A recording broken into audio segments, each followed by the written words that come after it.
Depois aí de 2 semanas fora do Evangelho de João, voltamos para o Evangelho de João nessa noite. E agora no capítulo 5.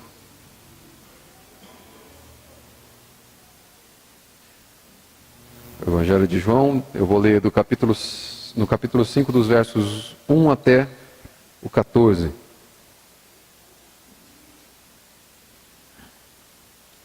Vamos fazer uma leitura responsiva, eu com os versos ímpares e os irmãos com os versos pares.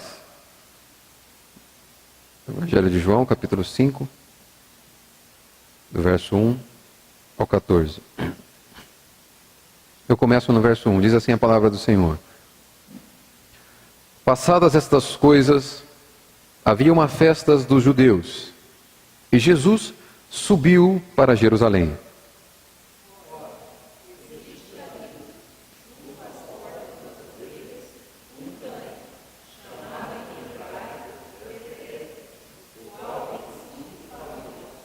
Nestes jazia uma multidão de enfermos, cegos, coxos, paralíticos.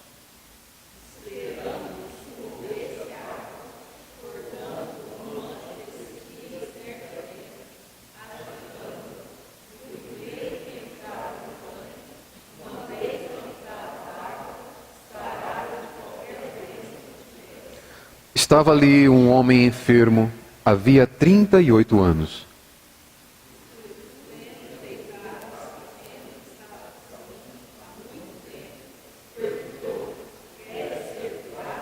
Respondeu-lhe o enfermo: Senhor, não tenho ninguém que me ponha no tanque quando a água é agitada, pois, enquanto eu vou, desce outro antes de mim.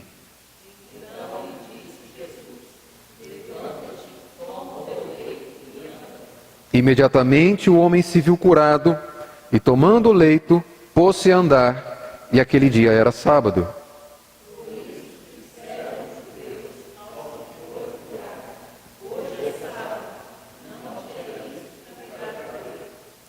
Ao que ele lhes respondeu: O mesmo que me curou me disse: Toma o teu leito e anda.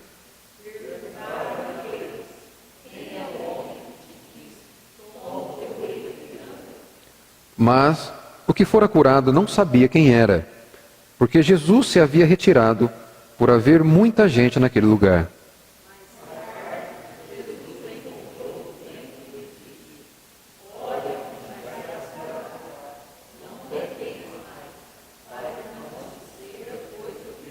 Amém, até aqui. Eu costumo dizer que é sempre importante, quando nós lemos um determinado texto da Escritura, trazemos à memória qual que é o objetivo principal do autor desse livro quando ele escreve esse texto. No caso aqui de João, é necessário a gente trazer à memória qual que é o principal objetivo de João quando ele começa a escrever o Evangelho, quando ele começa a escrever o seu livro.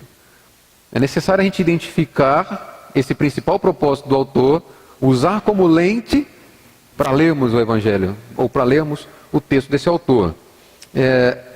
E nós vimos, em algumas exposições anteriores, que o propósito principal de João com esse livro era apontar para as glórias do Filho de Deus. O propósito de João era apresentar Jesus Cristo como o Messias prometido, o Messias Salvador do mundo. O propósito de João é apresentar Jesus como Deus.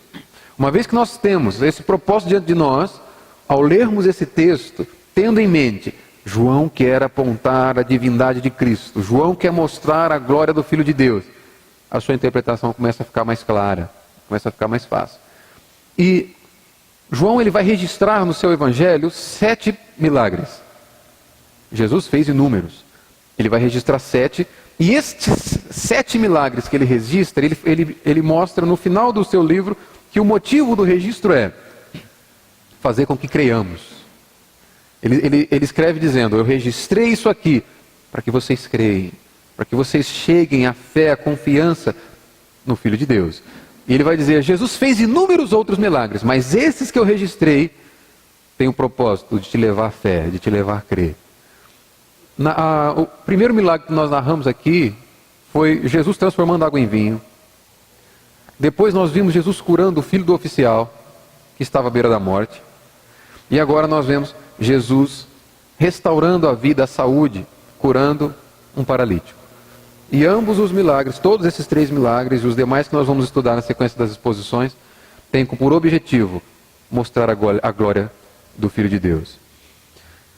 E esse milagre aqui, que Jesus realiza ali em Jerusalém, também serve para mudar a reação que aqueles homens, que aqueles judeus, que aqueles líderes religiosos vinham tendo acerca de Jesus. Até então, aqueles líderes religiosos tinham uma certa hesitação, eles tinham uma certa desconfiança em relação a Jesus, um certo afastamento, uma certa dúvida.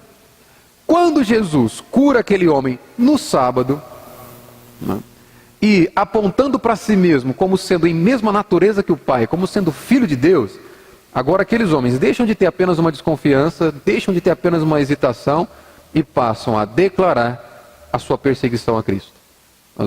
No final desse texto, talvez nós vemos na semana que vem, nós passamos a ver que aqueles homens agora declaram perseguição a Cristo e começam a fazer planos para matar Jesus.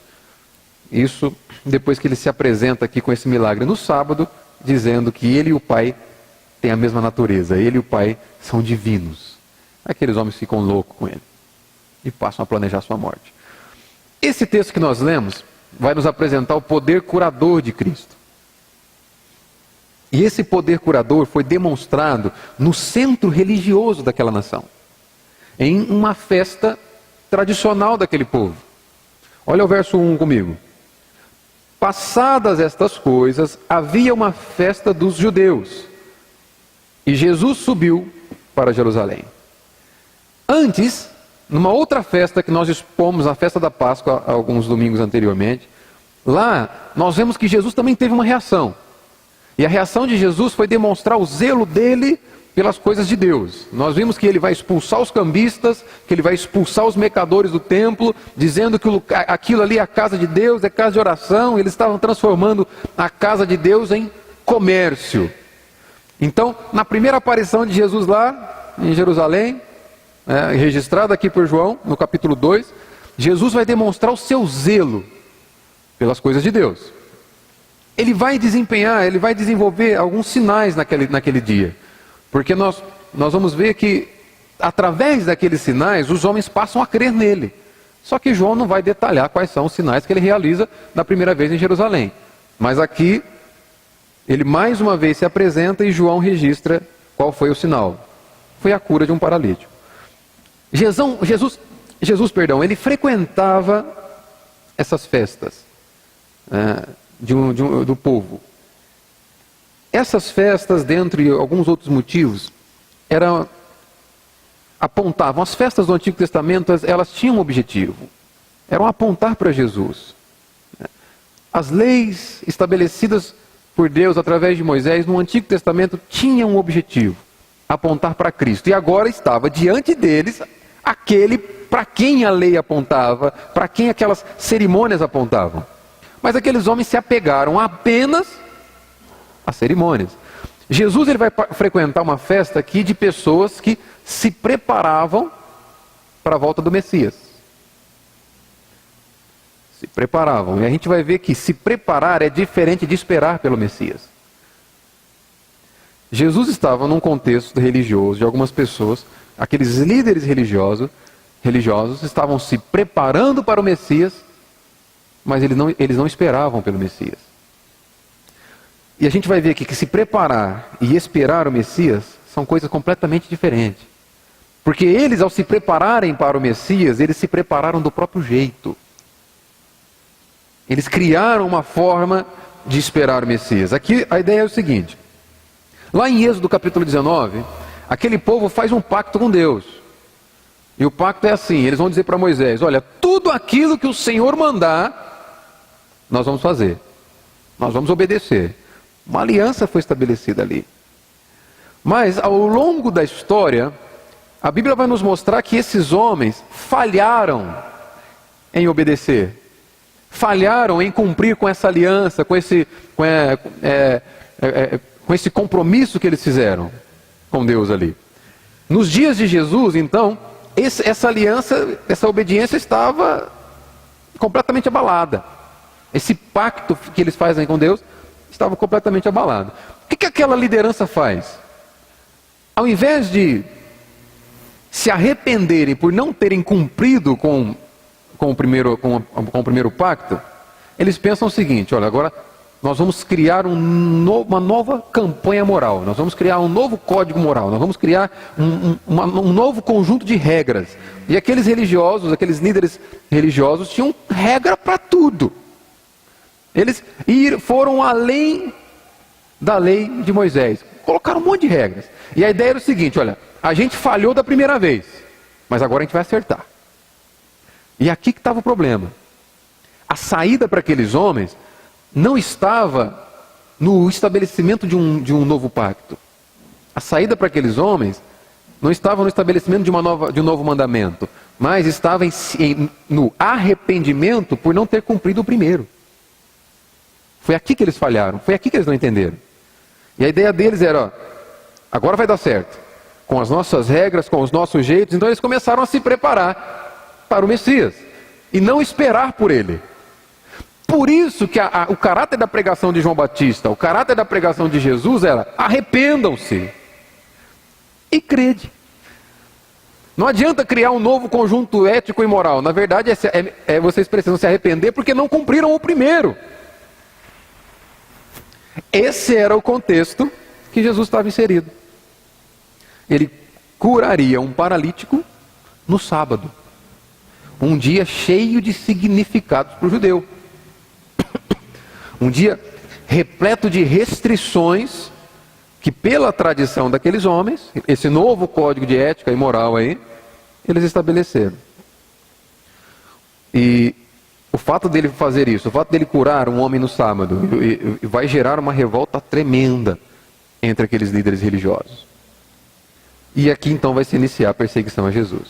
O primeiro ponto então é que esse poder curador de Jesus é revelado em um contexto de homens que esperavam por ele, que preparavam-se para ele de uma forma equivocada, de uma forma errada. E por isso que quando ele se apresenta, eles não o reconhecem. Uma segunda coisa, esse poder curador de Cristo vai de encontro à miséria humana. Percebe o cenário onde Jesus se manifesta? O poder miraculoso, o poder curador do Messias vai de encontro à miséria dos homens. Olha o verso 2 e 3. Ora, existe ali, junto à porta das ovelhas, um tanque chamado em hebraico Betesda, o qual tem 5 pavilhões. Verso 3. Nestes jazias uma multidão de enfermos, cegos, coxos, paralíticos. Olha só, perceba os dois cenários aqui. Enquanto o povo se alegrava na festa, era uma festa, né? Jesus tinha ido a Jerusalém para uma festa. Era muito comum as várias festas que havia no calendário durante o ano. Enquanto o povo se alegrava na festa, Jesus se dirige para aquele lugar. Um lugar de pessoas rejeitadas, marginalizadas. Ele vai ao encontro daqueles que não tinham motivo nenhum para festejar. Percebe os dois cenários naquele dia em Jerusalém? De um lado, uma multidão festejando, uma multidão se alegrando. Não há, ao certo, não é descrito qual é essa festa. Quando é a festa da Páscoa, João dá um nome para ela. Aqui ele diz que é uma festa. Mas imagina os dois cenários que Jesus encontra em Jerusalém naquele dia. De um lado, uma multidão que se alegra, que festeja, uma multidão que esbanja satisfação. E de outro lado, uma outra multidão. Onde Jesus foi ali, uma outra multidão, mas uma multidão de miseráveis. Uma multidão de enfermos. O cenário narrado por João aqui é um caos. Imagina as pessoas tendo que se desviar, passar por cima daqueles homens. Uma multidão que quando ele traz a expressão multidão, é porque ele não conta. Eram muitos enfermos, eram muitos cegos, eram muitos coxos, eram muitos paralíticos que não tinham motivação para sorrir, motivação para festejar, como aqueles outros do outro lado da cidade estavam se alegrando. Jerusalém, então, apresentam dois cenários naquele dia. Um povo cheio de festa, E Jesus não vai para lá. E um povo cheio de dor. E é para lá que Jesus vai. Jesus vai de encontro à miséria humana. Ali ele vai se manifestar o seu poder. Ele se dirige para aquele local. O tanque de Betesda, irmão, é como se era uma espécie de hospital público. Betesda em hebraico significa, pode ser traduzido por casa de misericórdia, ou casa da água que flui. Algumas traduções para essa palavra aqui em hebraico. Ali abrigava-se uma multidão de pacientes sem expectativa de vida.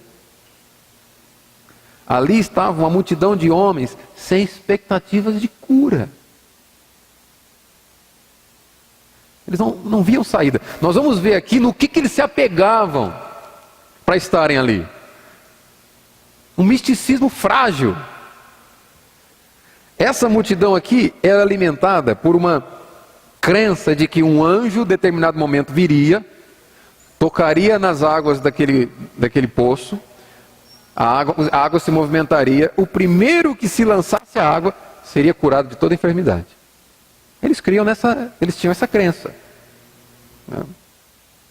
Esse episódio aqui nos faz lembrar do gesto de Jesus para com a humanidade. Vê se você consegue raciocinar isso, pensar nisso. Ele veio de encontro com as nossas misérias. Talvez você e eu éramos pessoas que um dia estivemos em um tanque de Betesda, cheios de dor, sofrimento, angústia e miséria. E ali, ele alcança os homens. No que diz respeito ao resgate que Jesus realiza em nosso favor, em favor da igreja, todos nós éramos pessoas entregues à desilusão de Betesda. A gente vai ver que desilusão que é essa aqui. Quando nós fomos encontrados pelo Senhor, nós também estávamos numa condição desesperadora. Não havia expectativa de vida em você quando Ele te encontrou. Não havia expectativa de algo bom, de uma saída, de uma satisfação plena em você quando Ele te encontrou. Todos nós passamos por um tanque de Betesda um dia, até sermos encontrados por Ele. E Paulo vai narrar isso que eu estou querendo dizer de uma forma muito clara. Você não precisa abrir, eu vou ler. Em Colossenses capítulo 2. Nos versos 13 e 14, Paulo vai dizer assim: e a vós outros, está falando para a igreja, que estáveis mortos pelas vossas transgressões e pela incircuncisão da vossa carne, vos deu vida juntamente com Ele, perdoando todos os nossos delitos. Esse é o nosso tanque de Betesda. Aqueles homens, eles estavam enfrentando cegueira, né? Outro era paraplégico. Eu imagino que devia haver inúmeros tipos de doenças que não foram enumeradas ali. Mas o nosso tanque de Betesda é que quando Cristo nos encontrou, nós estávamos mortos. Esse é o teu tanque de Betesda. Todos nós, todo homem, passa por um tanque de Betesda até que Jesus o encontre. Esse gesto aqui faz nos entender que Jesus, ele vai em direção à miséria humana para alcançá-los. E o que é interessante ali, você não vai ver ninguém clamando por Jesus ali. Ninguém estava levantando um clamor para que Jesus viesse curar aquele homem. Aquele homem não expressa nem fé. E Jesus vai até ele. É assim que você e eu estávamos quando ele nos alcançou. Mortos espiritualmente, incapazes de entendê-lo, incapazes de discerni-lo, incapazes de aceitar a Ele. Isso nos mostra, irmão, que não é você que escolhe Cristo. Por isso que mais à frente nos capítulos de João ele vai dizer: não foram vocês que me escolhestes, eu vos escolhi. Porque o morto não tem capacidade de escolha. E assim estávamos quando ele nos alcançou. É isso que Paulo vai dizer: olha, vocês estavam mortos quando ele vos deu vida.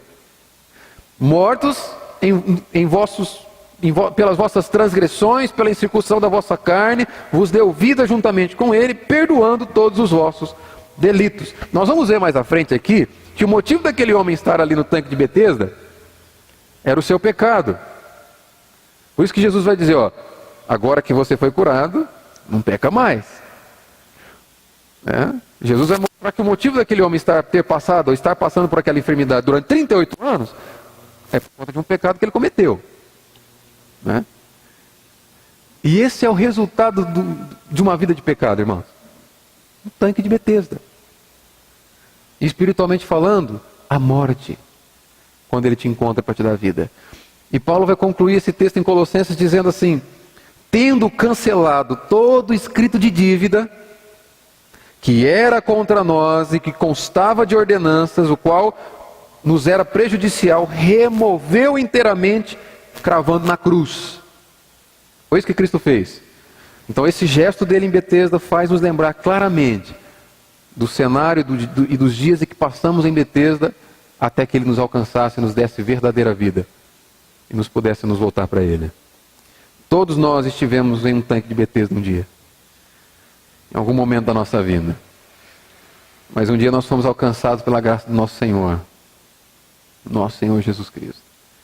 Como aquele homem também foi alcançado ali. A terceira coisa que eu vejo aqui é que esse poder curador de Cristo, ele é demonstrado para homens aqui que se alimentavam de uma falsa esperança.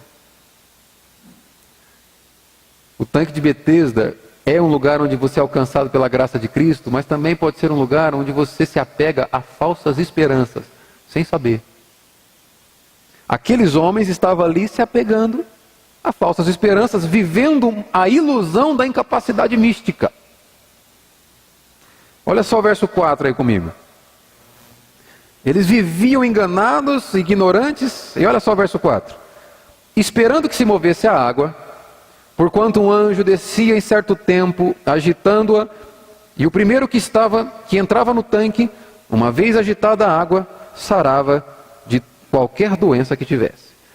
Aqueles homens que estavam em Betesda, aquela multidão de enfermos, aquela multidão de homens vivendo em miséria, viviam enganados e ignorantes quanto ao verdadeiro poder de Deus. Você vai entender onde eu quero chegar. O tanque de Betesda é um lugar onde somos alcançados pela graça, mas também pode ser um lugar onde nós vivemos enganados enquanto não conhecemos o verdadeiro poder de Deus. Aquele homem jamais experimentaria daquela cura se não conhecesse o poder de Deus manifestado em Cristo. Na sua Bíblia, provavelmente, esse verso 4 ele vai aparecer entre colchetes. Confere? O que significa isso? Ele aparece em colchetes porque esse versículo 4 não consta nos manuscritos mais antigos desse livro. Provavelmente ele foi acrescentado por algum copista nas cópias em que eles faziam manualmente dos escritos sagrados para se fazer chegar isso à igreja. Então possivelmente ele aparece entre colchetes porque no manuscrito mais antigo ele não aparecia, não estava. Então algum copista colocou ali. Só que isso ele não prejudica de forma alguma o texto, porque no verso 7 a ideia ela se repete. O verso 7 vai dizer assim: respondeu-lhe o enfermo: Senhor, não tenho ninguém que me ponha no tanque quando a água é agitada, pois enquanto eu vou, desce outro antes de mim.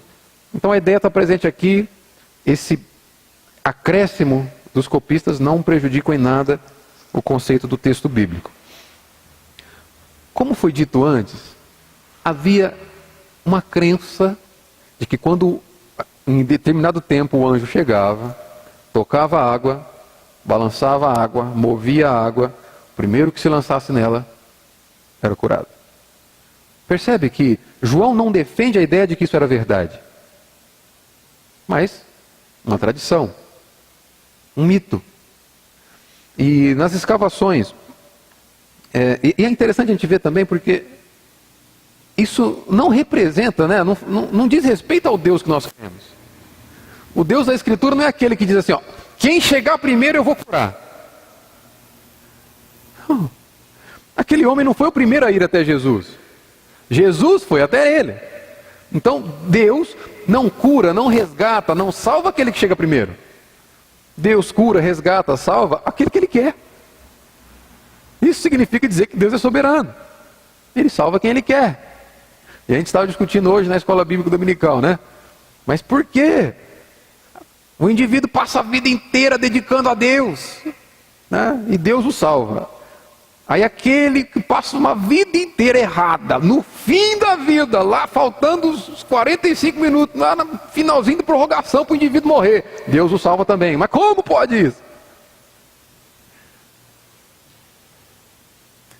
Jesus vai dizer: vocês são salvos pela graça, por meio da fé. Isso não vem de vós, é dom de Deus. Por que Deus faz isso? Porque Ele quer, Ele é Deus, soberano, que chama alguns no início da caminhada, outros no meio e outros no fim, com a mesma paga, a vida eterna. Esse é o Deus que nós pregamos. Então, essa ideia de que um anjo agitava ali e que o milagre acontecia em quem chegava primeiro, não diz respeito ao Deus da Escritura. Por isso que é um mito. E houve algumas escavações em Jerusalém, no ano de 1888, em que um tanque exatamente parecido como esse aqui, que João relata no Evangelho, foi encontrado em Jerusalém. E o mais interessante é que nesse tanque tinha uma estátua de um anjo, que indicava exatamente que havia aquela crença naquele tanque. Apenas para contextualizar para os irmãos. O poder de Jesus é apresentado ali, num local que abrigava uma multidão de pessoas, que depositavam a sua confiança em um mito. Nada mais que um mito. O poder de Cristo é demonstrado de uma forma graciosa, misericordiosa, porque ninguém estava esperando por Ele ali. Ele vai até aquele lugar demonstrar o seu poder para umas pessoas que depositavam a sua confiança em um mito, em algo místico, em uma fantasia, uma fé superficial, uma fé infantil, uma fé frágil. Pessoas que eram enganadas pelo misticismo. E isso não é muito diferente dos nossos dias, irmãos. Isso não é muito diferente daquilo que a gente vive hoje, daquilo que a igreja foi transformada. Existem lugares que carregam o nome de igreja cristã, são capazes de viver durante anos, realizando seus cultos, cheios de pessoas, cheios de eventos, cada vez aumentando mais, cheios, conseguindo realizar os seus shows, conseguindo construir os seus templos, e consegue ser capaz de viver sem pregar o Evangelho pelo menos uma vez.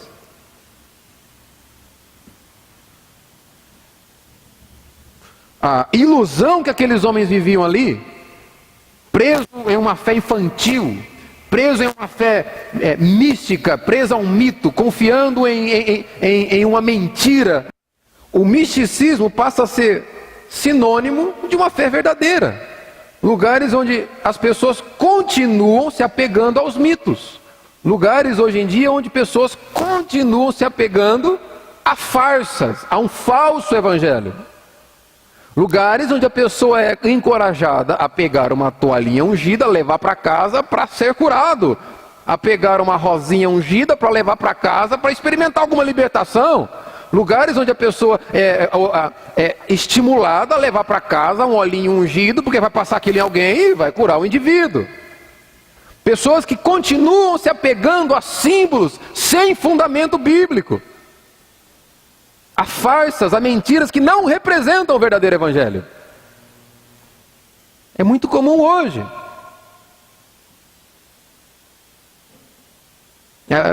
Campanha disso, campanha daquilo, campanha dos 360 e lá das quantas, quando 300 não dá, põe mais 100, campanha dos 400 não sei quanto, culto de libertação. O verdadeiro culto de libertação é onde o Evangelho de Cristo é pregado, porque Paulo em Romanos 1,16 vai dizer: não me envergonhe do Evangelho, pois é poder de Deus para a salvação de todo aquele que crê. Fora isso, irmão, é farsa, misticismo, mentira, que arrastava multidões naqueles dias, e hoje não é diferente, continua arrastando multidões. Ainda hoje o povo precisa desesperadamente da graça de Cristo. Precisam da suficiência de Cristo. Cristo é suficiente. Não é necessário um anjo que venha balançar as águas. Não é necessário um pastor que vai impor a mão sobre você e vai declarar uma palavra de poder e curado. Não é necessário uma flanelinha que o cara vai, top, ele leva e seja curado.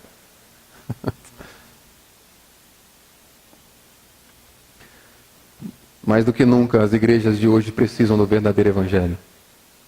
Precisam da suficiência de Cristo. Só Jesus. Só Jesus. Outra coisa que eu vejo aqui é que esse texto nos mostra o poder da onisciência de Cristo. Olha o verso 5 aí comigo. Estava ali um homem enfermo, havia 38 anos. Jesus, vendo-o deitado e sabendo que estava assim há muito tempo, perguntou-lhe: queres ser curado? Respondeu-lhe o enfermo: Senhor, eu não tenho ninguém que me ponha no tanque quando a água é agitada, pois enquanto eu vou, desce outro antes de mim. Quero destacar alguns pontos importantes aqui. Em primeiro lugar, o divino conhecimento de Jesus Cristo é apontado nessa passagem. Jesus, ele distinguiu aquele enfermo ali no meio da multidão de outros. Não foi ele quem viu Jesus. Foi Jesus quem viu ele. Ele não estava lá orando, buscando Cristo. Jesus, eu quero te conhecer, estou vendo as pessoas falando do Senhor, eu sei que o Senhor tem poder para curar. Não, Jesus foi até ele. Mesmo ele cheio desse misticismo, desse engano, dessa fé fragilizada, dessa fé superficial, Jesus vai até eles demonstrando a sua graça. Algo interessante aqui é que os demais, quando eram curados, eles iam até Jesus, né? Aquele oficial vai até Jesus para curar o filho dele. A mãe de Jesus vai até Jesus para ele fazer alguma coisa em relação à água e o vinho lá, né? As pessoas iam até Jesus para experimentar os sinais, os milagres. Esse homem não, é Jesus que vai atrás, mostrando o divino conhecimento de Cristo. E o texto vai dizer assim, Jesus sabia que ele estava assim há 38 anos. Não foi necessário que alguém contasse para Cristo. Não foi necessário que alguém desse testemunho do homem para Cristo, porque Cristo conhece todo homem. Jesus, ele viu que a causa da tragédia daquele homem era algum pecado cometido há muito tempo. Como eu disse, por isso ele vai falar: olha, agora você está curado, veja, não peque mais, para que não aconteça coisa pior. Foi isso aí que Jesus esclareceu para aquele homem. Jesus, ele viu que aquele homem estava, na verdade, colhendo aquilo que plantou. O fruto do seu pecado estava estabelecido sobre ele com uma incapacidade de 38 anos. Em outros momentos, a gente vai ver, também falando dessa onisciência de Cristo, Jesus vai olhar para a mulher samaritana e vai saber que ela era uma adúltera. Jesus vai olhar para Zaqueu, em cima da árvore, e vai ver no coração de Zaqueu sede por Deus. Jesus, ele vai olhar para o jovem rico e vai ver que no coração daquele homem havia amor pelas riquezas. Jesus, ele vai olhar para os fariseus e vai ver que a fé deles, que o amor deles não passava de hipocrisia. Jesus enxerga, ele sabe quem é o homem. Jesus, ele enxerga a falsidade no beijo de Judas. Da mesma forma, ele vai também enxergar arrependimento no ladrão da cruz, nos últimos instantes de vida. Todas essas passagens aqui, irmãos, nos mostram que ele tem todo conhecimento, que ele é Deus onisciente. Jesus sabia que aquele homem estava enfermo há 38 anos, como eu já disse. Ele conhecia a causa do sofrimento. Deixa eu te dizer uma coisa: Jesus está vendo a sua vida. Jesus conhece a sua dor. Jesus conhece o seu motivo de sofrimento. Jesus conhece a sua angústia, ele conhece a sua amargura, ele sabe onde o calo está apertando.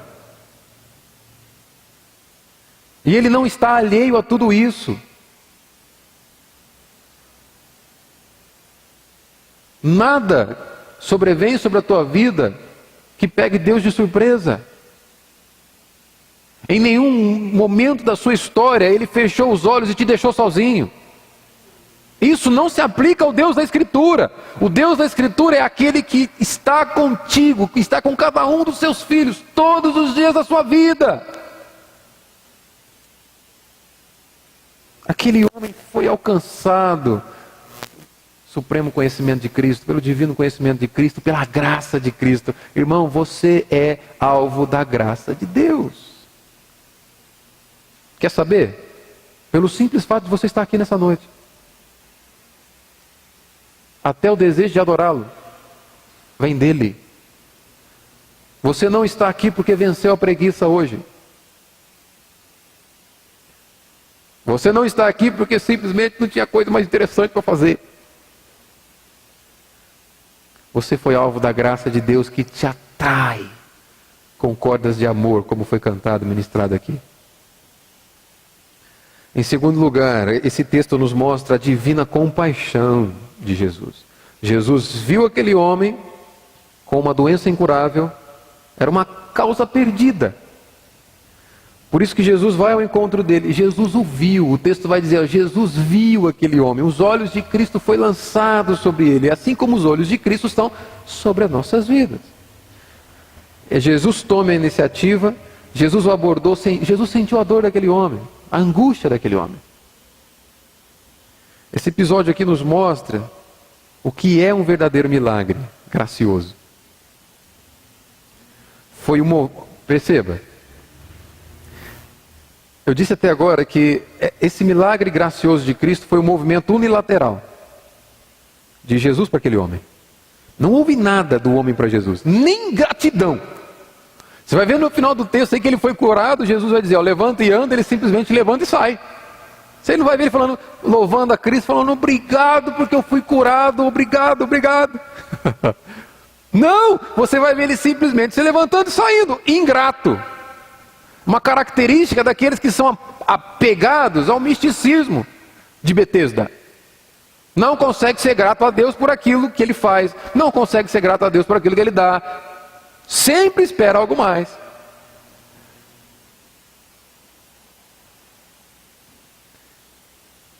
Esse aqui mostra o que significa um verdadeiro milagre, né? Ele vai até... É unilateral. Muitos vão dizer hoje que tem o dom de curar, irmão. Você conhece alguém que fala que tem o dom de curar? Muitos vão dizer que tem o dom de curar. Perceba como que é o verdadeiro milagre. Só que esses que dizem que tem poder para curar, quando a coisa não funciona, eles vão dizer o seguinte, mas é porque quem não foi curado não tinha fé. Não é?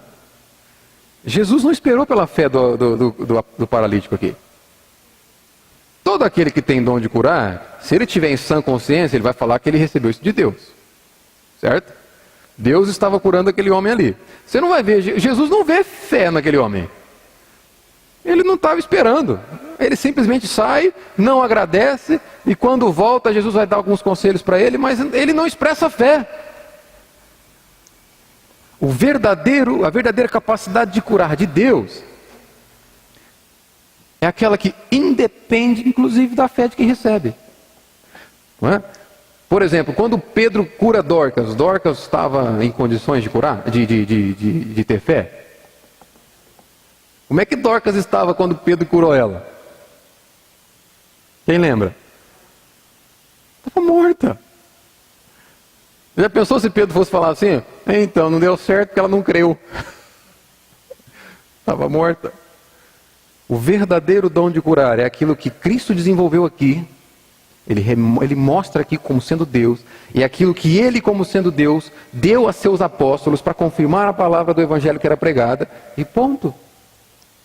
O verdadeiro dom de curar não é aquele que o indivíduo ora pelo que está enfermo, aí ele sai meio cambaleando, aí ele chega em casa depois de 28 dias, curou. O cara lá tem dom de curar, ele orou por mim e deu tudo certo. Não, o dom de curar, quando Jesus diz levanta e anda, o texto vai dizer imediatamente. ele levantou e andou. Isso aqui é a capacidade de curar. O que passar disso, desconfie. Aquele homem estava só, não tinha ninguém por ele, não tinha saúde, não tinha paz. A solidão era a principal característica daquele homem.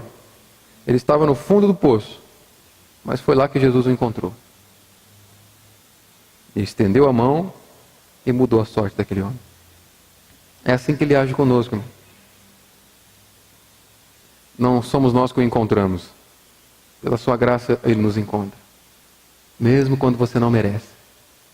Mesmo quando você não clamava por ele. Ele te alcança. Ele te dá vida. Ele te dá nova vida. E ele te faz desejá-lo. E agora sim você passa a clamar por ele. Caminhando para o fim aqui, outra coisa que eu vejo. Jesus, ele, através desse milagre, ele chama a atenção para si mesmo. Olha o final do verso 6. Ele vai dizer assim: queres ser curado? Essa pergunta de Jesus é interessante, né? Jesus chega no lugar, está cheio de enfermo, só tem gente doente ali. Se o cara está ali, é porque está doente. Aí ele chega no meio de um monte de gente doente e pergunta: você quer ser curado? Mas isso não foi sem sentido. Eu vejo que existe um motivo para esse questionamento que Jesus faz. Em primeiro lugar, depois de tanto tempo, provavelmente, aquele homem, primeiro, havia se acostumado a estar ali. Não havia expectativa nele de que ele pudesse ser curado. O que Jesus vai fazer aqui, em primeiro lugar, é curar a paralisia da mente daquele homem. Você já conheceu alguém que gosta de ficar doente? Tem pessoas que gostam de ficar doente. Porque quando fica doente, recebe carinho que não recebia se não tivesse. Recebe uns cuidados que não receberia se não tivesse doente. Né? Eu conheço pessoas que gostam de ficar doente. Talvez você não conheça. Né? Mas quando a pessoa está doente, é tudo paparicada. Não é? Recebe visita. O pastor vai lá. Os irmãos da igreja vai lá. Né? Os filhos, os netos, parentes, vai tudo lá. Porque algumas pessoas perguntam sobre quer ser curado? Não, na verdade tá bom assim. Eu estou recebendo tanto carinho. Então a pergunta de Cristo é pertinente em primeiro momento. Porque com o tempo passando, possivelmente, aquele homem já não enxergava mais a expectativa de cura. Ele simplesmente havia habituado a estar 38 anos naquele lugar. Isso aqui vai nos mostrar que a gente precisa reconhecer as nossas próprias doenças. Esse questionamento de Jesus faz com que você olhe para aquilo que você tem. Aquele enfermo precisava lidar com os seus dramas. Ele provavelmente foi abandonado pela sua família. Por isso que olha só, perceba, Jesus faz uma pergunta para ele: você quer ser curado? Ele não responde com sim ou não. Ele apresenta o drama dele para Jesus. Jesus pergunta: você quer ser curado? Ele vai dizer: eu não tenho ninguém para me ajudar. Não tem ninguém que me põe lá. Jesus põe ele em contato com o seu real problema. Ele possivelmente não havia perdoado a sua família por terem o abandonado. Possivelmente a principal amargura daquele homem também era emocional e não apenas física. A sua alma estava destruída. Jesus coloca ele em contato com ela. Mas em segundo lugar também, irmão, eu creio que essa pergunta de Cristo aqui nos aponta para algo muito mais intenso. Esse quer ser curado. Em segundo lugar, sendo conhecedor do drama daquele homem, o objetivo de Jesus com essa pergunta era apontar para ele mesmo. Era apontar para si mesmo, apontar para Cristo. Quando o paralítico te diz assim: olha, eu não tenho ninguém, é como se Jesus dissesse: eu estou aqui. É isso que você precisa. A verdadeira cura para a sua vida é possível agora, porque eu estou aqui em seu favor. A verdadeira transformação da sua vida não virá por aqueles relacionamentos sendo restituídos, restaurados. A verdadeira libertação sua não virá por aquilo que você poderá ter nessa terra. A verdadeira libertação sua está aqui diante de você, sou Jesus. Eu creio que Jesus, com essa pergunta, ele aponta para si mesmo, olhando para aquele homem. Olhe para mim, ele vai dizer. Ele era o capaz de fazer aquele milagre. Dos versos 8 até o 16, é possível ver aqui, então, já caminhando para o fim, a cura desse paralítico. E nós vemos algumas verdades preciosas. Primeiro, Jesus dá uma ordem maravilhosa. Ele vai dizer: levanta-te, pega o teu leito e anda. Pessoas que têm falta de esperança, irmãos, às vezes não precisam de mais conhecimento. Elas precisam de misericórdia. Elas precisam de amparo. Foi isso que Jesus fez com aquele homem. Ele não precisava de mais conhecimento. Ele não precisava primeiramente ser lembrado de seu pecado, ser lembrado da sua história. Ele precisava de compaixão. Jesus demonstra compaixão com aquele homem. E a ordem, ela é poderosa. Levanta-te e anda. Pensando no propósito de João, de revelar Jesus como Deus, Jesus dizendo, levanta e anda, ele vai mostrar o seguinte: só Deus tem poder para trazer a existência que não existe com a sua palavra. Por isso Cristo é Deus. Ele tem poder para transformar com a sua palavra. Ele tem poder para reavivar com a sua palavra. Ele tem poder para restaurar a saúde com a sua palavra. Só Deus tem poder para trazer a existência com a sua palavra. Ao Jesus declarar ali, algo fantástico aconteceria com aquele homem. Poder, renovo, vigor dos ossos, entra naquele homem com a palavra de Cristo. E ele é capaz de levantar e andar. Esse é o Cristo que você tem servido. O Deus Todo-Poderoso. Em segundo lugar, o resultado é maravilhoso. Ele imediatamente fica curado. Pega o leito e anda. Força e vigor apossaram daquele homem. E por final aqui, uma advertência é dada por Jesus. Ele vai dizer: eis que você está curado, agora não peque mais. O homem começa a andar, mesmo sendo repreendido pelos judeus, porque era sábado, ele continua firme, porque Jesus havia dito para ele: pega as tuas coisas e vai. Quando ele se encontra com Cristo no templo, quando ele retorna, ele é advertido por Jesus, e onde Jesus vai dizer para ele: olha, não peque mais, para que coisa pior não te suceda. Eu imagino que essa fala de Cristo aqui, em primeiro lugar, está mostrando que o resultado daquele, que o causador daqueles 38 anos de incapacidade, de enfermidade, foi o pecado daquele homem. Por isso ele vai dizer: não peque mais para que coisa pior não aconteça. Ou seja, para que você não passe por isso de novo, em primeiro momento. Mas em segundo momento, eu acho que o que Jesus quer dizer aqui é algo mais intenso. Algo mais, tipo, eterno. Quando ele vai dizer: olha, não peque para que coisa pior não te aconteça. Ele quer nos levar ao entendimento de que o resultado de uma vida de pecado é uma eternidade de inferno. Os 38 anos daquele homem não se compararia com a eternidade no inferno. Por isso que a Escritura vai nos mostrar que o último dia de sofrimento do justo é o dia da sua morte. O último dia de tristeza do justo. O último dia, talvez, irmão, você pode viver uma vida de dor a sua vida inteira. Talvez você pode viver uma vida de angústia a sua vida inteira.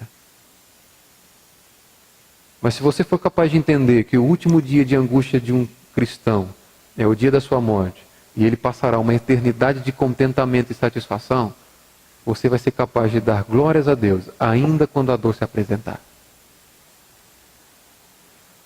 Em contrapartida, o último dia de alegria do ímpio também é o dia da sua morte.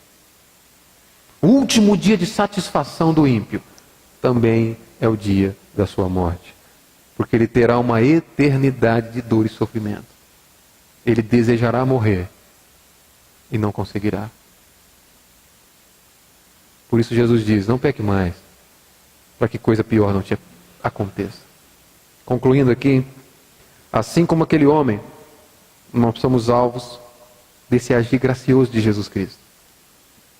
Quando nós não o desejávamos, Ele nos desejou primeiro. Quando nós estávamos entregues aos dramas da nossa vida, reclamando a nossa incapacidade de resolver os nossos problemas, reclamando a nossa capacidade de resolver as dívidas que tínhamos com Deus, Jesus se apresenta, age em nosso favor, restaura o nosso relacionamento com Deus e nos transporta de volta ao Senhor e nos dá uma nova sorte, muda a nossa sorte. Ainda que você pense que não tem ninguém por você, te convido a olhar para Jesus nesses dias e a entender que Ele é Senhor e Deus e que nunca tem passado desapercebido a sua história diante dEle.